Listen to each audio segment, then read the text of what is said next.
దాకా నేను టైం ఇచ్చిన, ఈ నెల 27 దాకా నేను ఛాలెంజ్ చేసిన. ఈ రాష్ట్రంలో ఈ దేశంలో తీన్మార్ మల్లన్న ఒకరిని బెదిరించి అక్రమంగా ఒక అనా పైసా తీసుకున్నా చూపిస్తే ఎన్నికల వారి నుంచి తప్పుండా అని చెప్పిన ఇప్పటి వరకు ఎవరు పత్తలేదు. ఎంత నిబద్ధత ఉంటే ఈ మాట చెప్పడం సోదరులారా, ఒక మాట ఆలోచన చేయండి. ఒక చిన్న డౌట్ మల్లన్న, అంతమందికి ఒక ఛాయ్ పైసలన్నా ఒక 5 రూపాయలు 10 రూపాయలన్నా అని చెప్తేవి ఒకప్పుడు. ఇప్పుడేమో ఇన్నోవా 30 లక్షలు, ఫార్చునర్ 50 లక్షలు, వెల్ఫేర్లో ఏదో తిరుగుతున్నాం, అది 1.5 ఉంటుంది. ఇన్ని బండ్లు ఎట్లా వచ్చినాయన్నా? నువ్వేమో అక్రమాలు చేయలే, ఏం జరిగాయి, ఇంత ఎట్లా సంపాదించినావన్నా? 2-3 సంవత్సరాలు, ఒక ఈ సంవత్సరంలోనే ఒక 5-6 సంవత్సరాలు, 5 సంవత్సరాలు కూడా, ఒక 3 సంవత్సరాలు సంపాదించినాం. ఎట్లా సంపాదించినావన్నా అక్రమం చేయకుండా?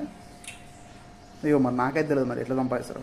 నేను 10 సంవత్సరాలు చేస్తున్నాను కష్టం, ఒక సైకిల్ కూడా ఉండలేను, నువ్వేమో ఇన్ని కొంటివి.